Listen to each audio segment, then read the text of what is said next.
بيكم في قناتنا وتلك كانت قصة. لو عندكم أي مشكلة ومش لاقيين لها حل ابعتوها لنا على صفحتنا على فيسبوك أو تحت في صندوق التعليقات وإن شاء الله نلاقي حل.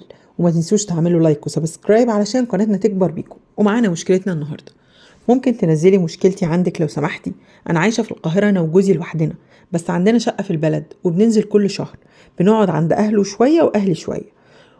وانا عندي ابني شقي شويه زي اي طفل، يعني عنده 4 سنين وما بيسمعش الكلام. كل ما اروح عند اهل جوزي مش طايقين ابني وزعيق في ابني وضرب من تحت لتحت، وسلفتي مستقصداه هي وجوزها وعيالها.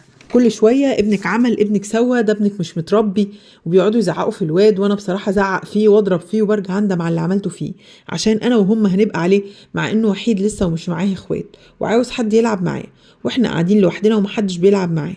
واخو جوزي بيقعد يقول لابني بطل يالا ايه الكهرباء الزايده دي، ويقعد يشتم فيه. وسلفتي برضو بس يا بابا بس يا حبيبي، مع ان بناتها وحشين واشقية جدا ولو حد كلمهم مش بتسكت له.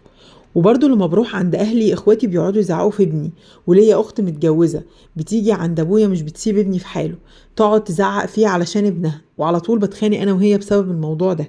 يعني يا ربي الشويه اللي بروح فيهم افك شويه عن نفسي عند اهلي مش بستريح، وعلى طول بعيط بسبب الموضوع ده ومعاملتهم معايا بالشكل ده، مع اني عمري ما زعقت لحد فيهم ولا عمري ضايقت حد. بحسهم دايما غيرانين مني ومتضايقين مني، مع ان عمري ما ضايقت حد فيهم ولا زعلتهم بكلمه. واختي دي كانت مدياني عبايه علشان هي كانت كبيره عليها، ولما هي تخنت كل شويه بتقول لامي خليها تجيب لي العبايه. انا بصراحه اتصدمت منها وخلاص بجد تعبت، مش مستريحه خالص، علشان انا قاعده في القاهره لوحدي وجوزي بيسافر شغله، لازم كل فتره انزل اقعد كل شويه معاهم.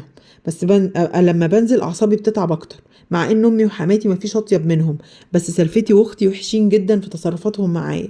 اعمل ايه؟